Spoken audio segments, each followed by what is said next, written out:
Buenos días, esta es la clase número 9 para los alumnos del taller Tedeschi de la Facultad de Arquitectura y Urbanismo de la Universidad Nacional de Tucumán. Y en esta clase vamos a ver temas que tienen que ver con la representación y el análisis arquitectónico. Como ustedes ya han visto en nuestro canal de YouTube, están publicadas las otras 6-7 clases dirigidas a los alumnos que ingresan a la facultad, en donde hemos ido desarrollando una serie de conceptos y temas que tienen que ver con el proceso de aprendizaje del proyecto arquitectónico y el proceso de representación arquitectónica. En esta clase nos interesa que veamos lo que tiene que ver con la interpretación, con la comprensión y cómo se vincula todo eso con una forma adecuada para la representación arquitectónica. Y a su vez nos interesa que ustedes también tengan una particular relación asociativa entre lo que es la representación arquitectónica y el análisis arquitectónico. Estos son los temas que vamos a desarrollar en esta clase y para ello me parecía interesante mostrar estas dos imágenes del maestro Álvaro Siza, un importante arquitecto, premio Pritzker en el año 1992, un arquitecto nacido en el norte de Portugal, producto de lo que se llama la Escuela do Porto, en donde, fíjense, es sostenido por dos compañeros de él para poder dibujar en ese panel, hacer un dibujo en un tamaño importante, y claro, se tiene que subir a la escalera porque a sus 85 años todavía sigue dibujando. En la imagen de la derecha también lo vemos dibujar, se está dibujando a sí mismo, está dibujando su propia mano en ese pequeño papel. Y esto habla de una actitud que es fundamental tener para poder aplicar los conceptos que nosotros queremos transmitirle en este estado del dictado de la materia. Sabemos de las dificultades que tenemos por la cuestión de la presencialidad. Ustedes no han tenido, como los otros alumnos de segundo año, la práctica constante de vivir en el taller, de estar en el taller, en contacto entre ustedes y en contacto con los profesores de taller, en donde obviamente que se viven una serie de experiencias sumamente ricas en esa condición que tiene el aprendizaje de la arquitectura y el taller de proyectos en arquitectura. Pero salvando las distancias de lo que tenemos y lo que nos toca vivir este año a partir de la virtualidad, es que esperamos que esta experiencia la puedan vivir ustedes en una relación muy íntima con ustedes mismos, con sus propios compañeros, y ahí viene todo lo que podamos transmitirles nosotros a través de videos, y ustedes también lo pueden hacer a través de videos, a través de preguntas que puedan hacer a sus profesores o dirigidas también al resto de los profesores del taller. Entonces nos vamos a centrar en esta particular vinculación entre representación arquitectónica y análisis arquitectónico, y por ende estos dos aspectos tienen que ver también con el proceso del proyecto. Le decíamos que es necesario que en este semestre puedan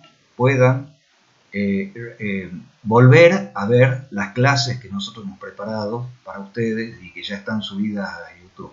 La clase número 1 que contienen trabajos de años anteriores, la clase número 2 que son los antecedentes inmediatos de los cursos que ya han realizado primer año, la clase número 3 que está dirigida al proceso de abstracción, la clase número 4 que está dirigida al pensamiento y al dibujo, en la clase número 5 que tiene dos partes, que se llama del croquis al proyecto, y la clase número 6 que está dirigida a la escala y proporción.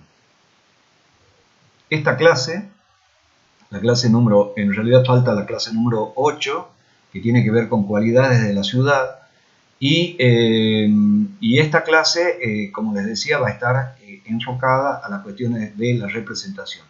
Los invitamos entonces a que vuelvan a realizar una visita a cada una de estas clases, porque es importante que estos conceptos vuelvan a ser aplicados y que estén presentes en todo este proceso. Nosotros vamos a desarrollar también en este segundo semestre una especial dedicación a la instrumentación gráfica. Creemos que es preferible, dada la situación del curso virtual, enfocarnos en que ustedes puedan aprender a dibujar correctamente, puedan adquirir las habilidades manuales a partir de distintas prácticas que vamos a hacer con respecto al tema del dibujo, antes que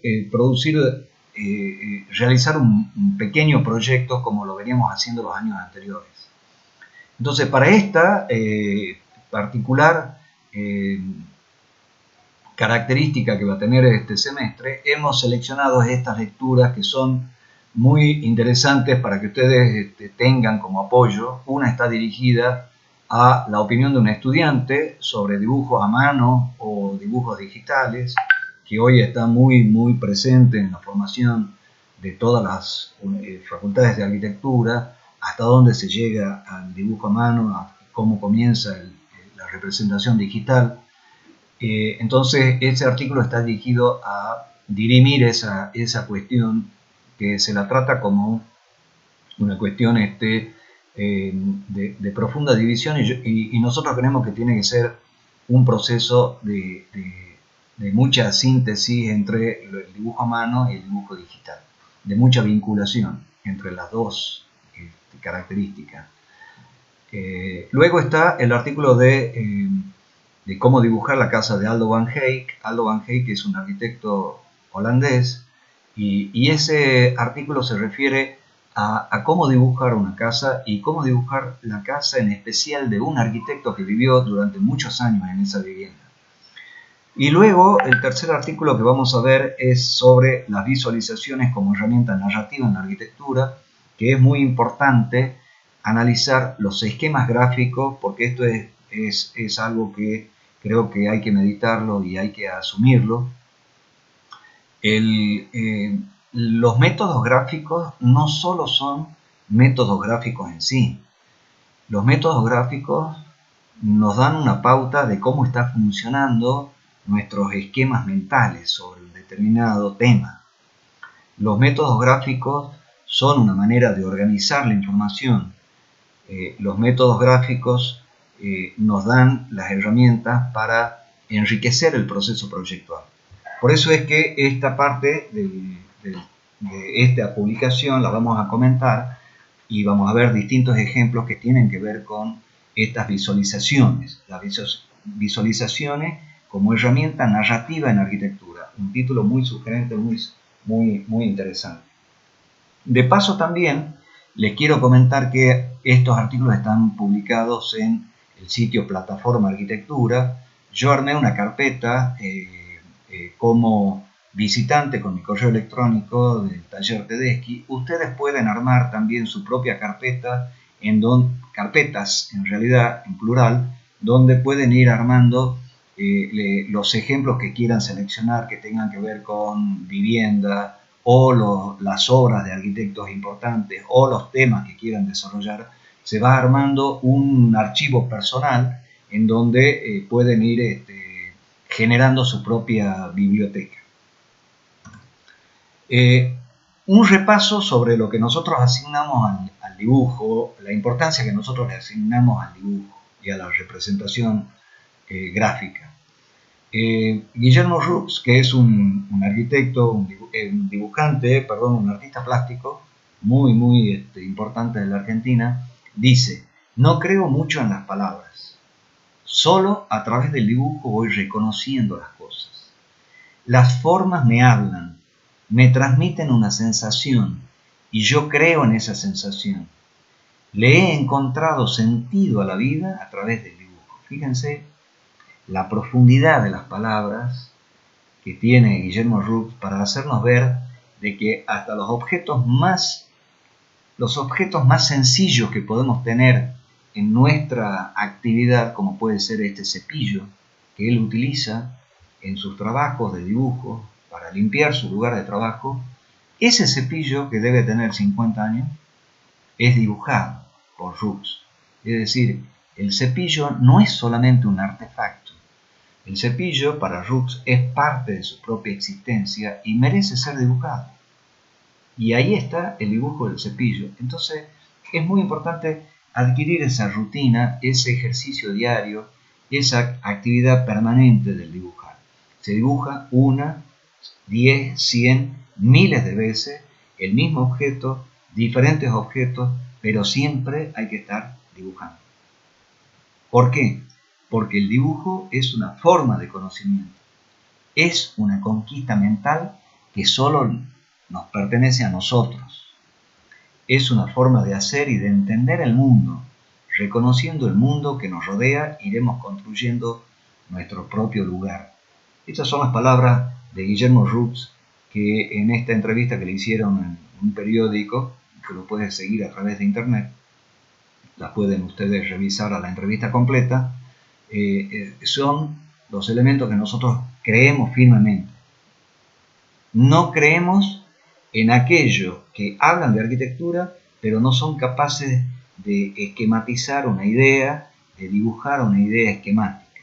Es decir, el arquitecto está indisolublemente ligado a el pensamiento y a la representación gráfica conceptual de lo que se está hablando, de lo que se está explicando.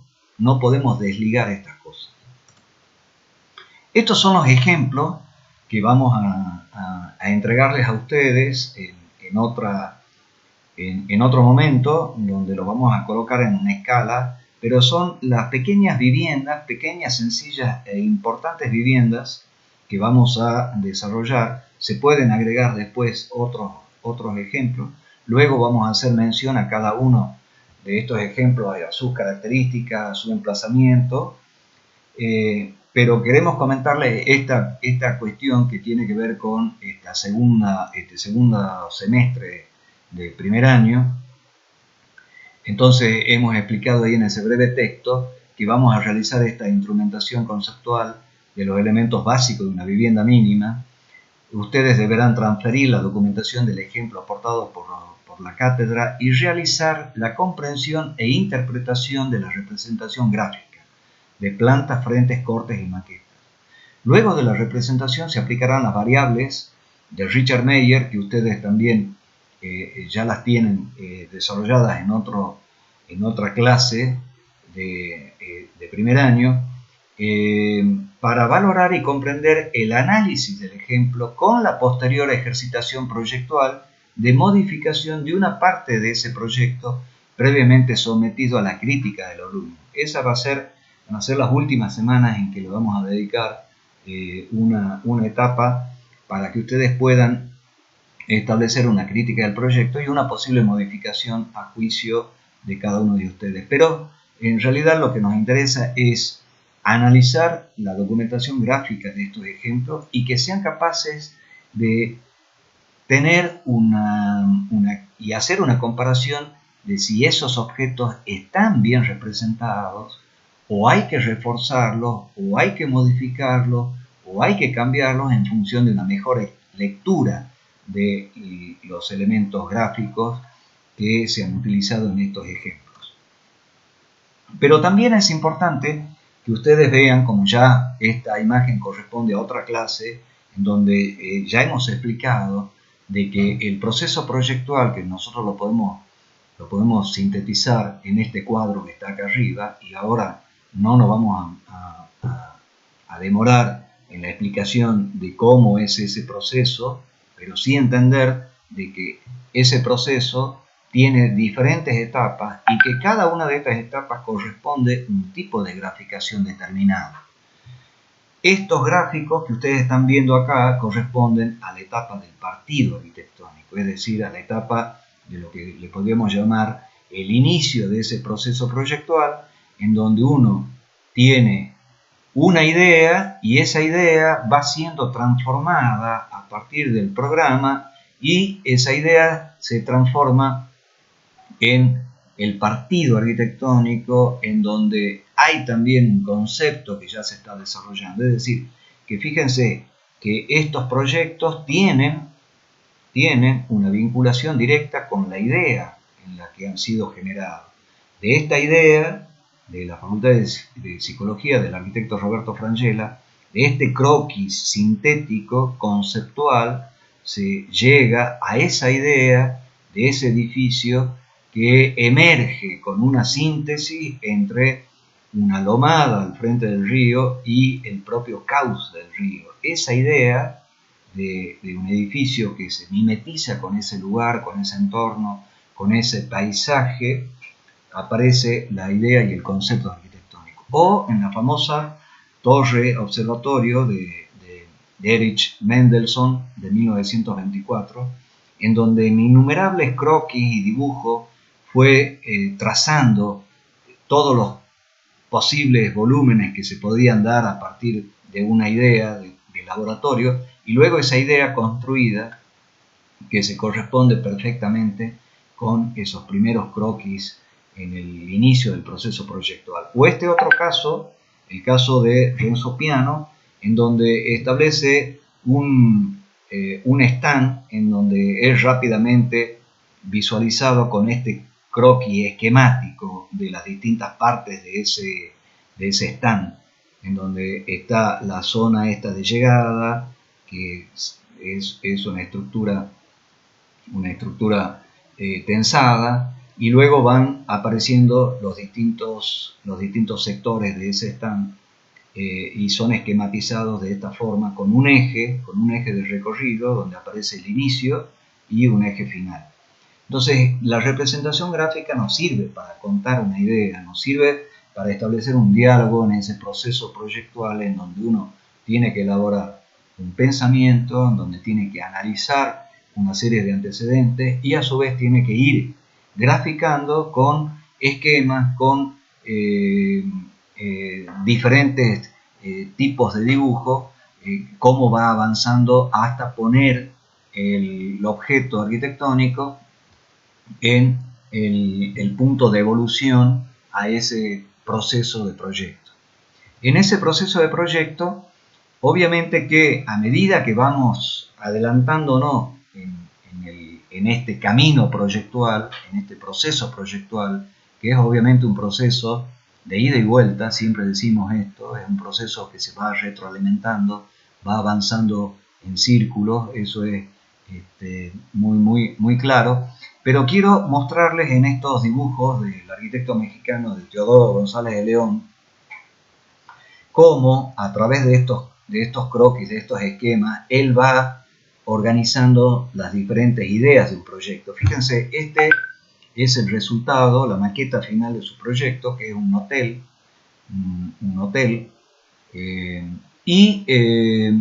al organizar estos dibujos, de esta forma, él intuitivamente va estableciendo una mecánica proyectual que es muy significativa y es lo que nosotros queremos que ustedes visualicen.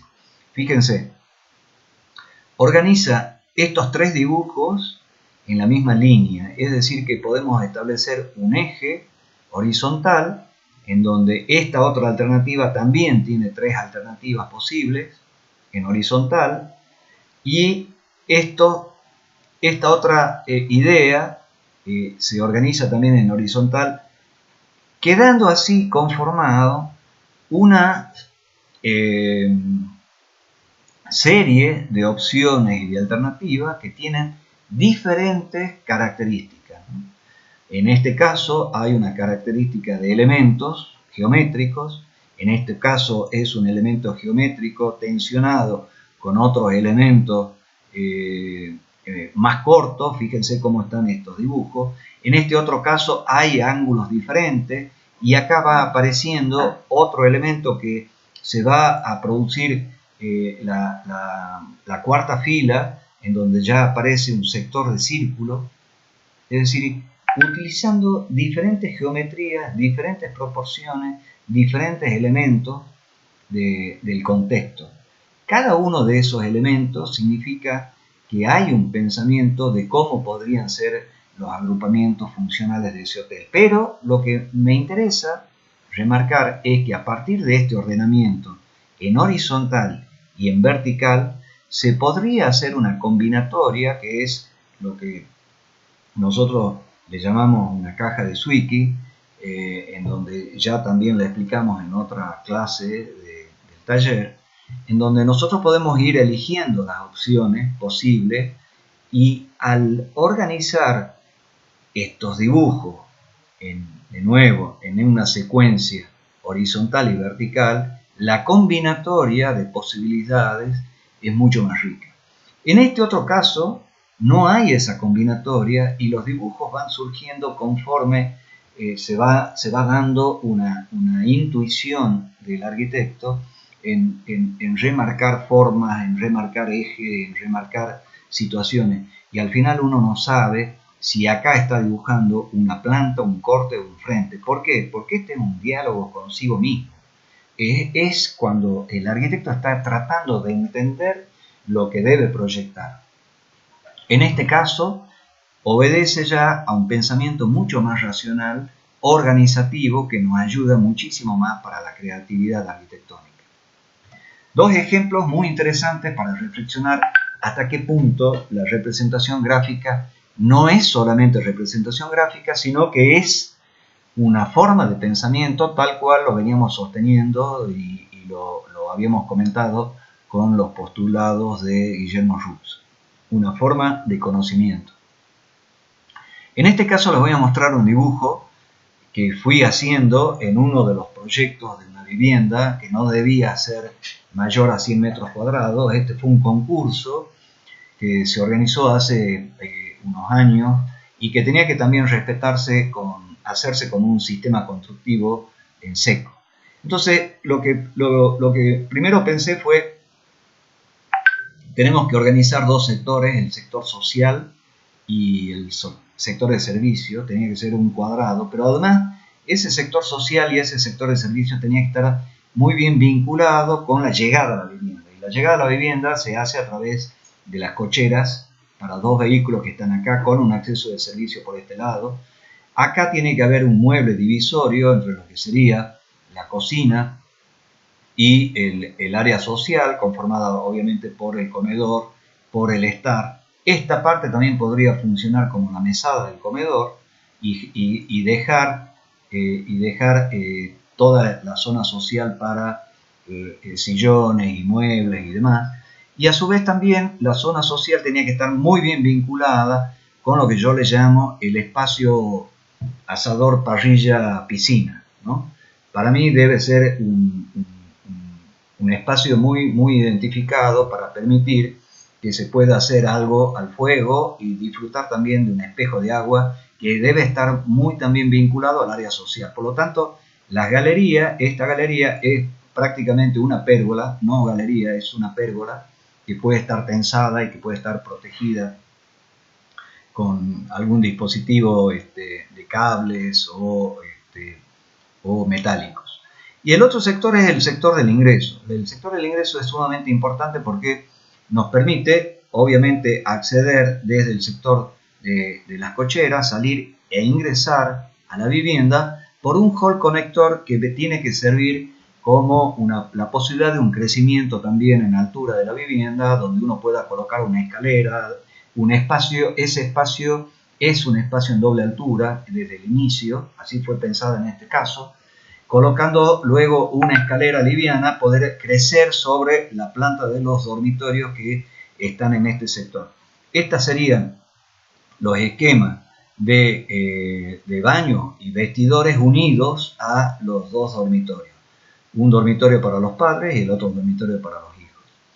Y luego la planta de crecimiento de esa posible planta alta que podría ser un pequeño taller o un lugar o un tercer dormitorio y demás.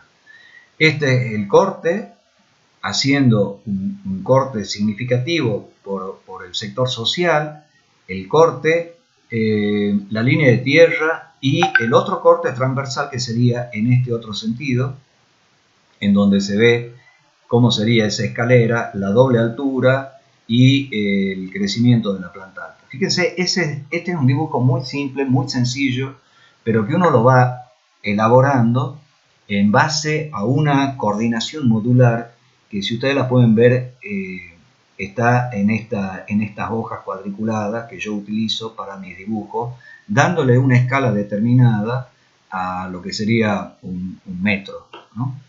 Y ayudándome para llegar a estas síntesis de dibujo, todo a mano alzada, es donde uno va ordenando el proyecto y ver si es que va cerrando con las superficies solicitadas, con las características funcionales y demás. Es que es muy importante saber cómo se deben dibujar los distintos elementos de una vivienda.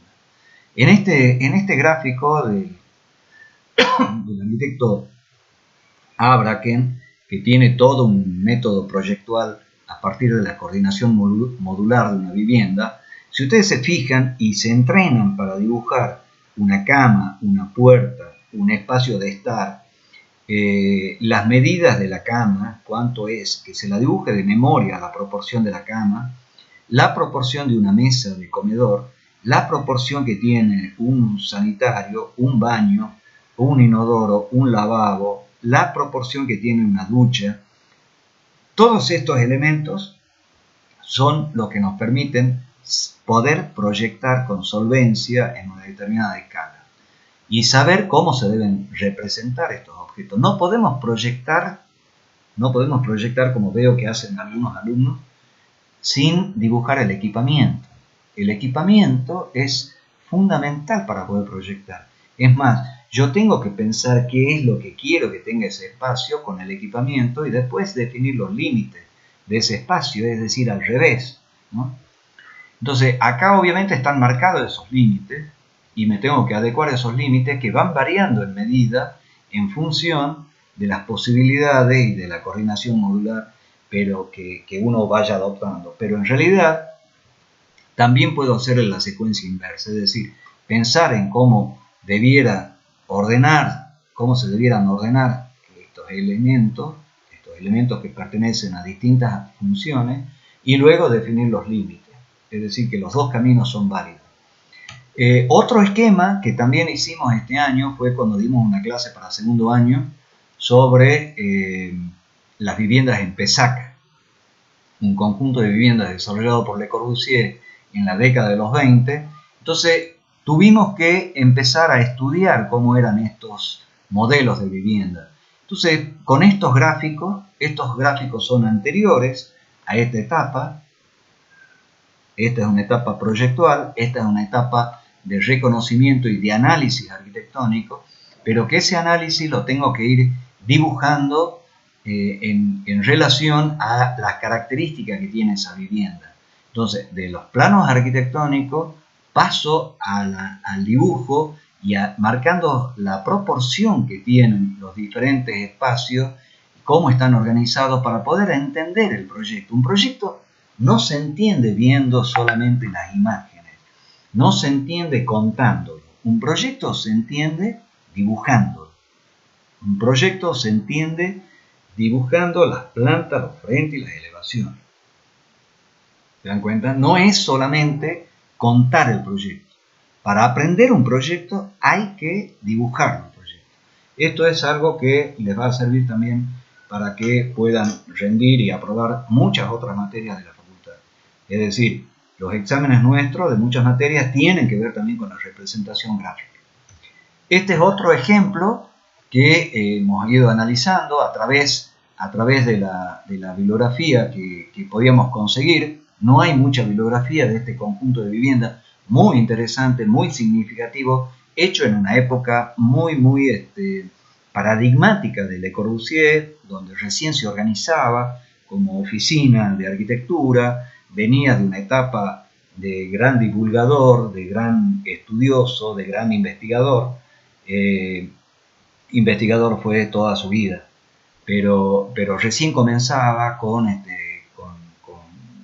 los encargos arquitectónicos, y este encargo fue muy importante porque nos ayudó a entender, a su vez porque hay poca bibliografía, nos ayudó a entender lo que él estaba buscando a través de un tipo de vivienda, que es esta vivienda que le llaman la vivienda escalonada, en donde tiene la particularidad de ser versátil absolutamente. Entonces esta es una vivienda que puede estar vinculada a la calle por este lado o también por este otro lado, es decir, que es una vivienda que se puede girar, y esa es lo que le permite generar este tejido arquitectónico. No es el caso de lo que ustedes tienen que aprender ahora, pero sí es importante que lo vayan analizando, como también este otro caso que son las combinatorias, que es la misma vivienda, nada más que está girada a 90 grados, cambia el sentido del lote y esto nos da un tejido arquitectónico diferente a este que está acá. Entonces, todas estas pequeñas observaciones que nosotros fuimos haciendo del conjunto de PESAC se hacen en función de la posibilidad de dibujar estos ejemplos, ¿no? Se hacen de la observación, de cómo el arquitecto ha ido buscando una combinatoria posible. También la representación gráfica no está dirigida a la reproducción fidedigna del objeto, sino que la instrumentación gráfica tiene que estar dirigida a lo que nosotros le llamamos un método para llegar al proyecto, organizarnos en una serie de pasos, en una serie de etapas para poder llegar al proyecto. Por eso es que nosotros el aprendizaje en el taller lo hemos organizado como una de las formas posibles, darle a los estudiantes estos principios ordenadores secuenciales del proyecto y que a su vez nos dan una serie de niveles de lecturas complementarios del proyecto. Eso ya lo vamos a analizar con más detenimiento, en donde tomamos lo que desarrolla en su actividad profesional el arquitecto Richard Meyer, en donde él describe todos sus proyectos a partir de estas palabras claves, del contexto, de la geometría, de la envolvente, de la circulación, de los objetos importantes del programa, de la estructura y de cómo se organiza el programa arquitectónico. Obviamente que esta es la gráfica que utiliza Meyer, pero que nosotros la podemos modificar a esas gráficas. Lo importante es que hemos establecido dentro del aprendizaje del taller estos 5 pasos secuenciales en donde ustedes tienen que ir desarrollando estas etapas del proyecto. Esos 5 pasos son: el contexto con el programa, es el paso número 1, es decir, establecer los datos del contexto y elaborar el programa arquitectónico. La idea y la geometría, es decir, la organización geométrica que va a tener, y luego el esquema de la idea y del concepto que se suma a esta geometría. El tercer paso es analizar los accesos y las circulaciones horizontales y verticales. El cuarto paso es analizar los espacios, la estructura, la envolvente. Y el quinto paso es algo que no lo desarrolla Richard Meyer, pero que nosotros le damos una especial importancia dentro del taller, que es la postura frente al clima, a las condiciones de la energía y todo lo que tiene que ver con un acondicionamiento ambiental de los espacios que se tienen que resolver. Por lo tanto, esta es nuestra propuesta, que va a ser enriquecida una vez que ustedes preparen la representación gráfica de los ejemplos. Luego lo vamos a ir analizando en función de estos 5 elementos. Y ahora les vamos a comentar cuáles son los elementos gráficos que nosotros creemos que se tienen que conocer y uno tiene que realizar una práctica decidida con respecto a las posibilidades técnicas que uno tiene a su alcance, ya sean lápices de colores, felpas, marcadores, acuarelas, acrílicos, lo que sea, ¿no? Clorindo Testa, un gran arquitecto argentino, unía en su última etapa, tiene una larga carrera como arquitecto, y unía en la última etapa de su producción arquitectónica, obviamente el trabajo en computadora que le llevaban sus alumnos, sus colaboradores, con el dibujo a mano. Es un gran artista plástico.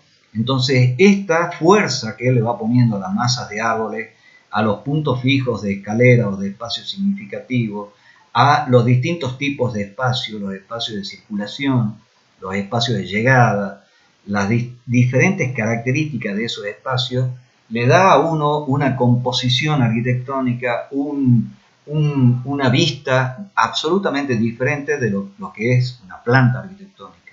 Entonces esta es una planta que no es de presentación, es una planta que se hace internamente dentro del estudio para resolver el proyecto. Y ese proyecto necesita también, no tan solo de una planta, sino necesita de estos esquemas rápidos. Esos esquemas maravillosamente dibujados, en donde uno ve el espacio, ve cómo se organiza ese espacio, ven los balcones que dan a estas dobles alturas y demás. O este otro esquema, este esquema rápido, en donde aparece un sistema organizativo del edificio, o un esquema conceptual que ayuda a entenderme a mí mismo como arquitecto, cómo estoy realizando este proyecto, ¿no? Entonces es muy importante trasladar estos esquemas permanentemente. O un corte, que también es un elemento significativo, no tan solo una planta o un esquema gráfico, sino también un corte. A partir del corte puedo entender si la idea arquitectónica va en buen término. Ahora vamos a ver lo que yo les decía sobre el tema de las visualizaciones como herramienta narrativa en la arquitectura. Me parece un artículo sumamente interesante y nos vamos a referir a esto, a un método posible también que puede formar parte de ese método que cada uno debe ir logrando tener. Nosotros en el taller manejamos el método que le llamamos cubo, tiras y caja, el método de Richard Meyer, ¿no?, que forma parte del método de cubo, tiras y caja, y este método que también le llamamos y forma parte de lo que nosotros incentivamos en el taller, o el método de la caja de Zwicky, el método de capas y layers, ¿no?, que se utiliza mucho cuando uno está dibujando en los sistemas CAD, ¿no?, tanto en los diferentes programas. Nosotros utilizamos los programas tradicionales, como puede ser el AutoCAD. Yo personalmente no uso AutoCAD, uso otro programa que se llama Vectorworks y que se organiza también con un sistema de layers y de capas, ¿no? Entonces este dibujo está representando un plano general, pero que de ese plano general van apareciendo en distintas capas, en distintas secuencias, las otras partes del proyecto. Entonces, al descomponer un proyecto en partes, me ayuda a entender de que cada parte corresponde a una capa del proyecto determinada. Es decir, cada capa funciona como una unidad autónoma. Yo la puedo dibujar a esa capa, la puedo modificar sin que se modifiquen los anteriores. Bueno, ese concepto de dividir un proyecto en capas es lo que nos ayuda a ¿qué? A separar y a unir las cosas. Las cosas tienen que estar separadas, pero además tienen que estar unidas. Y lo mismo pasa con lo analógico y lo digital. Tenemos que separar y unir. Lo analógico va separado de lo digital, pero a su vez va unido a lo digital. Fíjense también esto nos debe ayudar a organizar un campo gráfico con un pensamiento proyectual posible. Es decir, cuando uno hace diseño gráfico de esta lámina y ponemos un plano de ubicación de lo que sea, ese plano de ubicación puede estar referenciado sus distintas partes con una serie de imágenes que están acá. Todas responden a un sistema porque todas tienen la misma medida. Y cada parte corresponde a una vinculación con un punto de este gráfico. Es decir, que los gráficos ayudan a la comprensión del problema proyectual. Los gráficos son muy importantes para ordenar también nuestros proyectos. Esto es lo que habla ese artículo que tiene que ver con la narrativa. En este caso, en estas dos láminas, también tiene que ver con el análisis tipológico de determinadas soluciones, de determinados edificios que tienen soluciones similares. Por ejemplo, ustedes conocen las iglesias, ¿no? Conocen un auditorio, conocen un centro cultural, conocen una vivienda. Bueno, hay viviendas, hay iglesias, hay centros culturales que proceden de los mismos esquemas y soluciones tipológicas que se vienen dando a través del tiempo. Esas formas posibles son las que uno puede conceptualizar, esquematizar y tener como un menú de posibilidades, ¿no?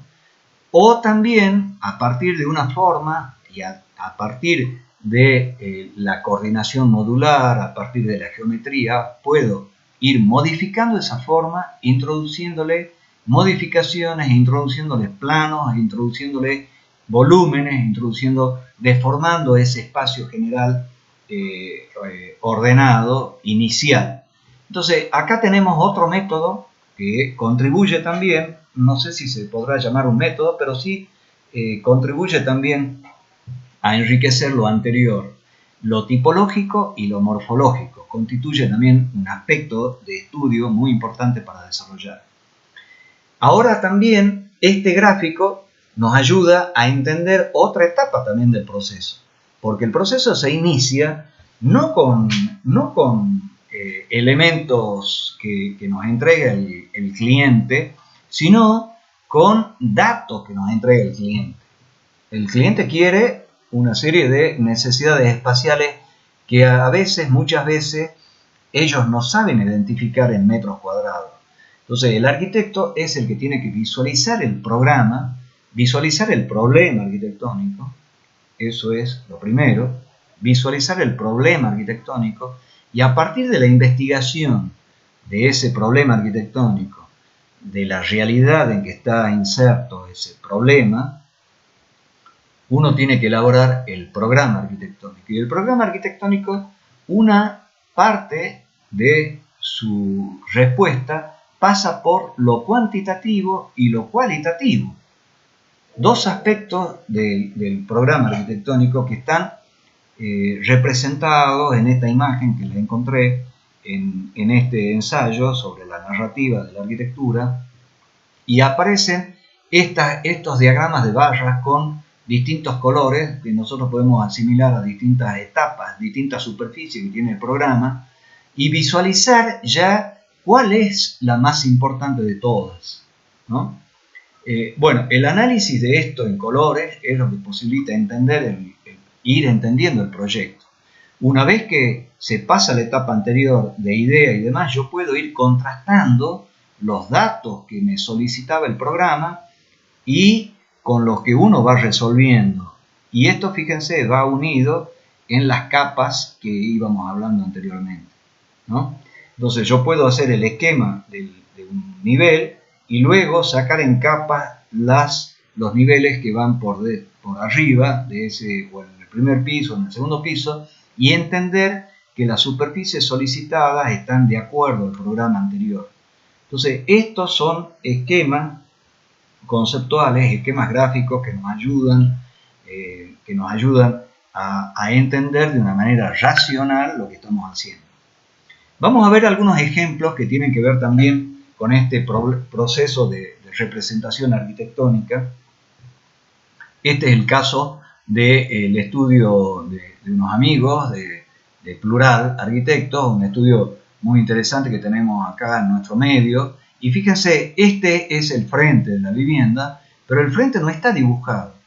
El frente está dibujado, pero a su vez lo que debiera ser una línea de un frente tradicional, ya está utilizado el fondo. Es decir, que hemos tomado parte con los programas de diseño, como el Photoshop, por ejemplo, un programa de imágenes, hemos trasladado los requerimientos de una planta arquitectónica a las elevaciones de una forma no tradicional. Es decir, estamos enriqueciendo el proceso de lectura y de representación gráfica a partir de una muy buena representación de una elevación. La perspectiva, y acá abajo aparecen 4 esquemas posibles, ¿no? En donde en esos esquemas se va relatando la idea, separándolos unos del otro. En este caso aparecen estos elementos rehundidos, en el otro caso van apareciendo el tratamiento de los elementos de vacíos o de carpintería, cómo van apareciendo el tratamiento de la cubierta, y luego aparece el volumen final unido, estos 3 aspectos anteriores, estos 3 o 4 aspectos anteriores. Es decir, que hemos descompuesto en capas lo que veníamos remarcando hace un momento. Nada más que estas capas, en este caso, están distribuidas de esta forma, y esto ayuda al entendimiento de cómo, de una secuencia de aprendizaje, de una secuencia de entendimiento del problema arquitectónico. Este otro caso que me interesa también remarcarles, este es un proyecto de Alberto Campo Baeza, la Casa de Blas, en un lugar muy particular, de un emplazamiento muy particular, en donde él resuelve la vivienda. Esta imagen no tiene mucha definición, pero la vivienda, fíjense, se resuelve en una serie de ordenamientos geométricos, y el gran espacio de la vivienda no está dentro de la vivienda, está fuera de la vivienda, que es este gran mirador vidriado que él ofrece para tener una riqueza visual. Esos elementos están dibujados con estos esquemas. Es decir, para llegar a ese proyecto de vivienda ha ido pasando por estos esquemas. Estas son las ideas de partido, los esquemas conceptuales, el corte con este dibujo a mano alzada, con esta perspectiva a mano alzada, donde con un poco de color se va contando cómo va a ser esa idea, y luego con un ordenamiento geométrico en donde hay que proyectar. Obviamente que estos dibujos son parte del trabajo diario que uno va haciendo como arquitecto. Entonces, para entender un proyecto hay que dibujar así, hay que dibujar por etapas, primero lo general y después lo particular. O en este otro caso, el entendimiento de ese proyecto pasa también por un croquis, con un punto de fuga muy significativo, muy suelto, o estos otros gráficos que tienen que ver con el ordenamiento geométrico. No sé si será de la misma vivienda o de otra vivienda, pero es significativo cómo él va manejando también la geometría. Este es un caso que les voy a contar rápidamente, pero este es un ejercicio que le di a los alumnos de la materia electiva el año pasado. Este es un trabajo que hizo Rosario Gómez López, que por cierto hizo una muy buen trabajo final. Pero este ejercicio les pedí que hicieran un ejercicio proyectual que tiene que ver con la casa de tus sueños en 36 metros cuadrados. Entonces ellos hicieron este dibujo en esta hoja, y acá quiero mostrarles los graves errores que se cometen en la representación. Fíjense, los errores de tener un espacio cerrado, sin ventilación e iluminación, solamente que da a este jardín, ¿no? O este otro espacio cerrado con un muro que no se sabe si es de la misma altura que este otro. O la cubierta, el corte, en donde aparece, si esto es un patio, aparece prácticamente una raja que ilumina, y en donde uno no tiene absolutamente ninguna vinculación con el exterior. Ahora, si eso hubiera sido el interés, bueno, entonces la medida de este patio debiera haber sido mayor, y a su vez no hubiera dado estos espacios de guardado, ¿no? Como un baño, que fíjense, este baño no tiene equipamiento, no tiene inodoro, no se sabe qué hay dentro de ese baño. Por lo tanto, es sumamente deficiente la representación gráfica que un alumno puede hacer en mostrando una idea rápidamente. Y yo le corregí, con el permiso de Rosario, le corregí cómo se podía representar esa idea. E hice este proyecto, que además le modifiqué ese proyecto, abriendo una raja de un muro por detrás, abriendo el sector del dormitorio con su baño y el vestidor, abriendo una gran abertura hacia este patio y hacia el espacio exterior, cerrando con estos límites la envolvente, dejando solamente el mínimo de aberturas para corrientes de aire y demás, y el sector social o servicio con la cocina y un pequeño comedor. Se supone que el estar no interesa en este caso porque en 36 metros cuadrados el estar podría estar acá afuera. Y este es el patio principal, la zona de la llegada de la vivienda y demás, con un techo que puede ser una lona, una estructura pérgola y demás. Entonces, con estos gráficos, con esa planta y con ese corte, ya tengo suficiente para mostrar la idea. Pero la idea se la entiende con esta graficación, no con esta graficación. Y fíjense cómo el arquitecto Souto de Moura ordena sus proyectos. Estos son los primeros esquemas gráficos de este proyecto, que es un edificio de vivienda en la ciudad de Porto, en Portugal. Entonces va estudiando las proporciones y va estudiando el programa. Y sus dibujos son así, son manchas. No es un dibujo delineado en 0,5. Esto está dibujado con una lapicera como la que usamos nosotros, gruesa, y se va dibujando en función de una medida general que tiene el lote, pero tengo que ir dibujando el equipamiento para saber la proporción que van a tener esos espacios. Y este ya es el dibujo con métodos digitales, donde están dibujados todos los objetos ya definitivos. Y fíjense cómo varía, cómo fue variando este proyecto. Antes la cocina estaba acá y ahora pasa a estar acá. Antes estaban 2 dormitorios por este lado y ahora está solamente uno, y al final se dejaron 2 dormitorios hacia este lado de acá. Estos son los estudios de frentes, de elevaciones, ¿no?, de vistas. Al nacer el proyecto se hacen estos dibujos y esta es la imagen del objeto ya construido. Es decir, que la representación, el método gráfico, se convierte también en un método proyectual. No tan solo es un método gráfico. En este caso, estos son ejemplos de cómo vamos uniendo lo analógico, lo digital, y lo digital a su vez con una visión absolutamente diferente, uniendo fotografía y planos en AutoCAD o planos en CAD, ¿no?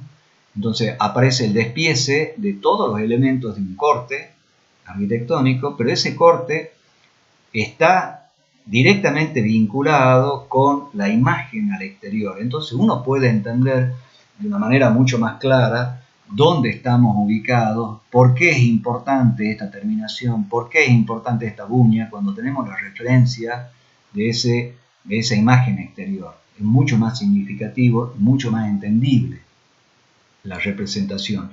O en este otro caso, donde hemos dibujado las distintas partes que tiene un detalle constructivo de un edificio, cuál es la parte de hormigón, cuál es la parte de ladrillo y demás, y ese mismo corte se utiliza una imagen de cómo va a ser ese espacio.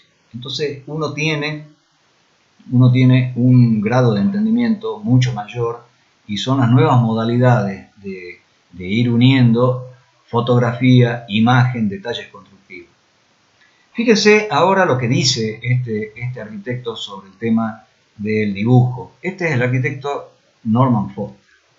Norman Foster, uno de los más grandes arquitectos en este momento, ya tiene cerca casi también de 80 y pico de años, 87 años creo. Tiene oficinas. La empresa Norman Foster tiene aproximadamente 1.300 empleados. Acá se ve en parte cada uno de estos empleados.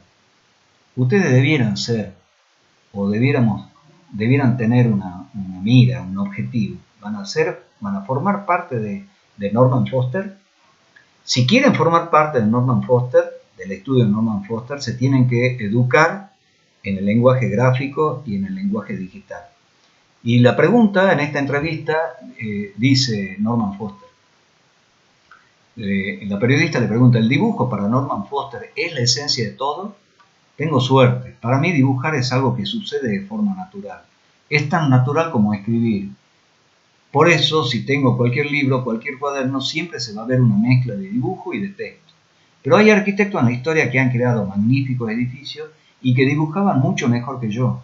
Y luego hay otros que han construido unos edificios maravillosos, pero que no tenían ningún tipo de habilidad para dibujar. A la hora de hacer las maquetas también son muy importantes. Necesito que mis alumnos creen en las maquetas mucho antes que en el dibujo. Es decir, le asigna a él mucha más importancia a la realización de las maquetas antes que la realización del dibujo. Pero para hacer una maqueta es necesario el dibujo, ¿no? Pero bueno, estas son las actividades que hace Foster. Entonces, para poder dibujar y trabajar en Foster es fundamental manejar estos dos lenguajes. El lenguaje digital y el lenguaje analógico. Entonces, estos son los dibujos de Foster. Entonces, ustedes tienen que dibujar observándolo también a Foster. Estos son los ejemplos que luego los vamos a pasar en formato de hoja ya en escala 1 en 100 o en escala 1 en 50.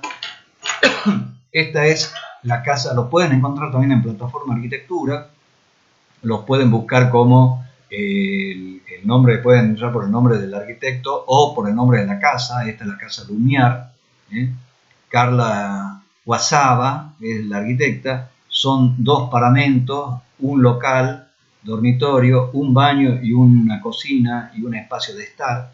Esas son las imágenes de esta vivienda. Una vivienda muy singular, muy significativa, muy contundente como idea arquitectónica, donde ustedes van a tener que ir aplicando y modificando la representación gráfica a partir de lo que tengan como información en lo que nosotros les vamos a preparar. Esta es otra vivienda, la Casa Marindia, la pueden buscar en plataforma arquitectura, hecha por unos arquitectos del Uruguay. Esta es una vivienda muy interesante, tiene estas vistas, que es como una gran galería que se puede abrir y se puede cerrar, con un sistema de paneles, de hojas de paneles que se van pivotando. Aparece el estar, la cocina, el baño y 2 dormitorios y el pasillo de circulación, el corte. Entonces acá es donde ustedes van a tener que dibujar según lo que observen en esta planta o según lo que nosotros consideramos que tengan que modificar o que ustedes consideren que es necesario modificar. Por ejemplo, este corte es probable que tenga que ser modificado en relación a la línea de tierra, por ejemplo, o a dibujar la vegetación circundante para hacerlo más entendible. Todas esas decisiones son las que ustedes van a tener que empezar a tomar para mejorar la representación de estos ejemplos. Esta es una casa también de una gran arquitecta, de Charlotte Perriand, una arquitecta que fue colaboradora de Le Corbusier en la década de los 30, entre los 20 y los 30. Hay muchas anécdotas de cuando ella trabajó con Le Corbusier. Fue a vivir a Medio Oriente cuando comenzó la Segunda Guerra Mundial y hizo un concurso que obtuvo el segundo o el tercer premio, no me acuerdo, sobre vivienda social en el año 32 o 33, 34. Una arquitecta muy, muy polémica para su época, con un pensamiento absolutamente de vanguardia. Imaginen esta fotografía en 1920, parece una fotografía de ahora, pero esto fue en los Alpes suizos. Y luego, en el 2013, la fundación de Louis Vuitton construyó su casa, la Maison au bord de l'eau, en Miami, como un homenaje a Charlotte Perriand. Entonces, la vivienda que está al borde del lago se transformó en esta vivienda, en donde ustedes van a poder tomar las plantas de la vivienda, el equipamiento, analizar la vivienda, este es un dibujo a mano alzada, hacer una axonométrica de esa vivienda para poder entenderla, el lugar, entender el lugar, hacer los cortes y tratar de investigar sobre este caso, porque no está documentado como los ejemplos anteriores. Este otro caso es la vivienda en la zona de Oaxaca, en México, una vivienda muy interesante que se les dio a los pobladores por los problemas que hubo en un sismo en la zona de Oaxaca, el litoral mexicano, al oeste mexicano, muy cercano al mar, una zona de muchos temblores, pero que lo interesante es de que el proyecto está separado en módulos que se articulan con un espacio que los vincula, pero que cada módulo tiene una actividad diferente. Este es el módulo de la habitación, el baño está separado de la vivienda, se accede desde afuera al baño.